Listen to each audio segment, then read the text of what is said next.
Ladies and gentlemen, meine Damen und Herren, please welcome the Secretary of Defense of the United States of America, Mark Esper, und die deutsche Verteidigungsministerin Annegret Kramp-Karrenbauer. Frau Ministerin, bitte.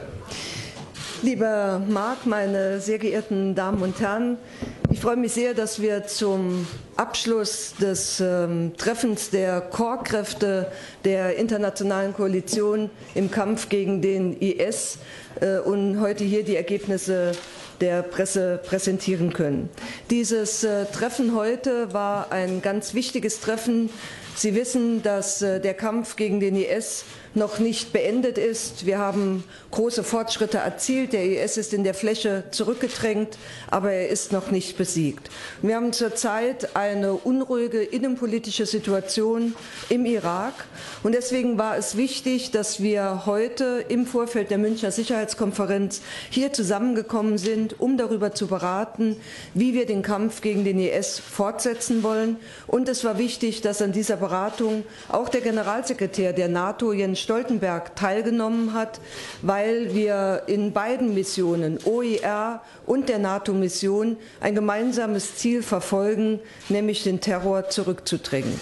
Ich war im vergangenen Jahr mehrmals in Erbil, mehrmals im Irak, und ich habe bei meinem Besuch im vergangenen Jahr auch die Möglichkeit gehabt, mit Opfern des IS zu reden, mit Jesidinnen, die so Schreckliches erlebt haben, dass sich das kein Mensch von uns vorstellen kann und die nur einen Wunsch haben, dass ihnen so etwas nie widerfährt, dass die Täter zur Rechenschaft gezogen werden und dass ihre Kinder in Frieden aufwachsen können. Das ist das, was die Koalition antreibt, und deswegen waren wir uns heute auch sehr, sehr einig, dass wir diese Arbeit fortsetzen wollen, sowohl als OER, aber auch als NATO-Mission. Und wir waren uns einig darüber, dass wir diese Mission gemeinsam vorantreiben und dass wir sie vorantreiben wollen in guter Übereinstimmung mit den irakischen Verantwortlichen, denn wir sind dort auf Einladung der irakischen Regierung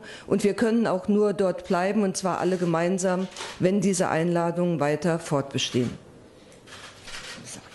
Mark, ladies and gentlemen, I'm very happy that we can now present the results of the Defeat ISIS core country meeting to the press. It was a very important meeting that we had today to discuss the fight against the Islamic State that is not yet coming to a close. We have made significant progress. We won back territory from Daesh, but Daesh is not yet defeated entirely. Currently, the domestic situation in Iraq is a bit complicated. But therefore, it is all the more important that we got together in the coalition format just before the Munich Security Conference to discuss the situation. What was also very important was for Secretary General of NATO Jens Stoltenberg to be present here, because the Operation Inherent Resolve and the NATO mission in Iraq have one common goal: to fight the terrorist group, the Islamic State. In 2019, I traveled to Erbil, I traveled to Iraq, and during my visits to Iraq, I was able to talk to victims of the Islamic State, to Yazidi women who have lived through horrors that we can hardly imagine. And they just have one wish. They never ever want to experience something that horrific again. They want the perpetrators to be held accountable, and they want their children to grow up in peace. This is what drives us in the coalition. And we agree that we want to continue our work within Operation Inherent Resolve and the NATO mission in Iraq. We also agree that we want to work together in these missions and coordinate very closely with both missions with the Iraqi side, because we are in the country at the invitation of the Iraqi government. Thank you. Good, danke. Good morning, and thank you all for joining us this morning. It is a privilege to be here with you, Annegret, and I want to thank our German friends for hosting this ministerial for a second year in a row. As one of the original core members of the coalition dating back to 2014, Germany remains a stalwart supporter of the Defeat ISIS mission through its significant military, financial, and diplomatic contributions. Thank you again, Annegret, for your personal support and for the continued investments. The United States is fully committed to the enduring defeat of ISIS and the fact that the coalition continues to grow, now 82 members strong, demonstrates that we have helped internationalize the response and drive a global consensus behind the lasting and permanent destruction of this terrorist organization. Our coalition partners clearly share this commitment, as demonstrated by today's ministerial and our extensive senior-level engagements over the past month. We continue to coordinate closely within the coalition to include our Iraqi partners, particularly as we discuss new ways to expand members' contributions. Earlier this week, I participated in the NATO Defense Ministers meeting in Brussels, and I want to highlight the hard work of Secretary General Stoltenberg to expand NATO's role in Iraq. As you know, the alliance has decided, in principle, to grow its mission in coordination with Baghdad and the coalition in order to promote Iraq's stability and security. The militaries of the coalition and NATO will coordinate and determine how we can expand NATO's efforts to support the Iraqi security services. We had a candid and productive discussion this morning on this topic, and I want to thank Secretary Stoltenberg for joining us and for offering his insights and his ideas. Looking ahead, it is imperative that we maintain unrelenting pressure on ISIS in Iraq and Syria, just as we help prepare the Iraqis to do so for the long term. Together, we have achieved tremendous success against ISIS, destroying its physical caliphate and liberating millions from its barbaric rule. But our work is not finished. Coalition members are in unanimous agreement on the need to remain vigilant against a weakened yet still dangerous adversary. Today, my fellow ministers and I clearly reaffirmed that we will remain ready and capable of denying ISIS any ability to reconstitute and revive its campaign of terror. Collectively, this coalition represents the worst fears of ISIS, a vast and powerful network of partners with the resources, capability, and resolve to bring terrorists to justice anywhere, anytime. The United States operation against al-Baghdadi a few short months ago demonstrated just that. Throughout our discussions today, we reaffirmed our commitment to the lasting defeat of ISIS, and we will continue to work together with NATO to ensure ISIS never again has a safe haven to launch attacks against our people, our interests, and our partners. Thank you all for your time, and I look forward to taking your questions. Thank you, Mr. Secretary. We have time for a few brief questions. We start with the German side. I can't see anybody there because of all the cameras. Somebody's raising his hand, so. Please state the media you're coming from and what's your name. Sabine Siebold with Reuters. Mr. Secretary, first of all, can you give us some details on how many troops you want to withdraw from Africa and what your engagement there will look like in future? And a similar question to Afghanistan. Can you guarantee your NATO partners that you will leave enough troops and critical enablers in Afghanistan for them to continue the mission there? Und an die Verteidigungsministerin, können Sie uns ein bisschen was dazu sagen, wie das deutsche Irak-Mandat künftig aussehen wird und ob Deutschland bereit sein wird, da auch mehr zu tun in Zukunft? Yes, I love one question with 4 parts. So first, with regard to Africa, the United States is committed to Africa. I've made one decision so far in the context of my reviews. That decision has been to deploy a security force assistance brigade to the continent. There are elements of that unit that are trained, organized, and equipped to do the train, assist, and advise mission that so many of our African partners desire and need in the great power competition that is happening on that continent. Other decisions will happen in due course, but we will announce those as we make them. With regard to Afghanistan, the United States is fully committed to ensuring that Afghanistan never again becomes a safe haven for terrorists to launch attacks against our homelands, and we are committed to maintaining that mission at whatever resource level we need as we look ahead into the future. Der Kampf gegen den IS im Irak und Syrien findet statt durch die OEA und durch die NATO. Und wir haben heute noch einmal sehr, sehr deutlich gemacht, dass das auch in Zukunft so bleiben wird. Das heißt, wir werden nicht die eine Mission durch eine andere ersetzen. Deutschland ist aktiv, insbesondere mit Schwerpunkt im Bereich des Fähigkeitenaufbaus, der Ausbildung. Das Ziel ist es ja, auch von OER, dass wir am Ende Sicherheitsstrukturen haben, die so selbsttragend sind, dass die Iraker sozusagen in eigener Verantwortung auch den Terrorkampf übernehmen können. Dieses Mandat läuft auf jeden Fall fort. Was die Frage der Luftraumüberwachung anbelangt, wissen Sie, das ist durch den Bundestag zeitlich begrenzt worden. Wir sind im Moment gerade in der Verhandlung darüber, mit welchen Fähigkeiten wir fortfahren können, welche möglicherweise von anderen Nationen übernommen werden. Wie ein Mandat möglicherweise angepasst werden muss, das hängt auch von der Frage ab, wie die Zusammenarbeit von OER und NATO in Zukunft aussehen wird, wie der gemeinsame Kampf miteinander koordiniert wird. Und dann werden wir mögliche Anpassungen auch nach einer entsprechenden Diskussion im Bundestag aus meiner Sicht vornehmen müssen, weil eins klar ist, wir sind ein wichtiger Partner, ein treuer Partner, wie Mark Esper gesagt hat, im Kampf gegen den IS, und das wollen wir und werden wir in Zukunft auch bleiben. The German question was whether the minister was going to comment on the German-Iraq mandate and Germany's willingness to do more in Iraq. The response, Germany is involved in the fight against ISIS in Iraq and Syria in the framework of OIR, and the fight is also conducted through the NATO mission in Iraq. And today we have made clear that we want to remain in country and that no mission will replace no one mission will be replaced by the other.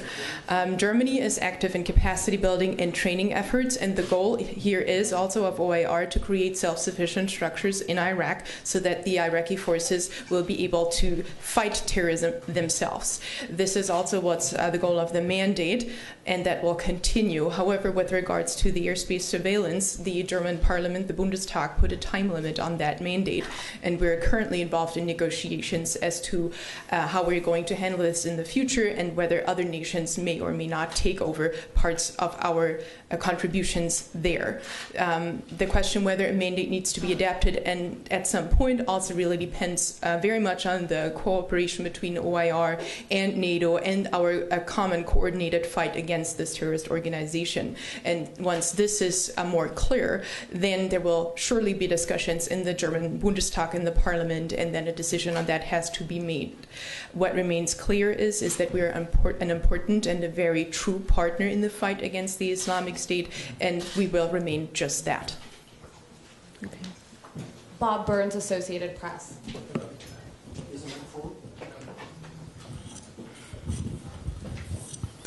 Thank you. Bob Burns from Associated Press. Question for each of you, if I may. Secretary Esper, question about your decision to divert billions of dollars from the defense budget to help pay for construction of the border wall. What is your response to the criticism already voiced in Congress, including comments by Congressman Thornberry, who said this is contrary to Congress's constitutional authority and a violation of the separation of powers? And if I may ask a question of the minister, ma'am, what is your response to comments by U.S. officials regarding China's Huawei, that the presence of Huawei in European networks would compel the U.S. to restrict its sharing of intelligence with Germany and other European countries and potentially damage the alliance? Thank you. Well, I'd say this much: border security is national security, and national security is our mission. I think many NATO allies understand that as well. The action we took is legal under the law. I think it should be no surprise, and I'll just leave it at that for now. Wenn es zu der kritischen Infrastruktur kommt, definieren wir Sicherheitsstandards, die angelegt werden müssen und die darüber entscheidet, wer sich an Ausschreibungen beteiligen kann und wer möglicherweise einen Zuschlag bekommt. Und diese Kriterien werden zurzeit definiert und festgelegt, und sie werden die Grundlage dann auch für die weiteren Vergabeentscheidungen bilden. When it comes to critical infrastructures, we will define security standards that will then decide who gets to participate in calls for tenders or for proposals, and we're currently working on defining exactly these criteria. Herr Hoffmann von dpa.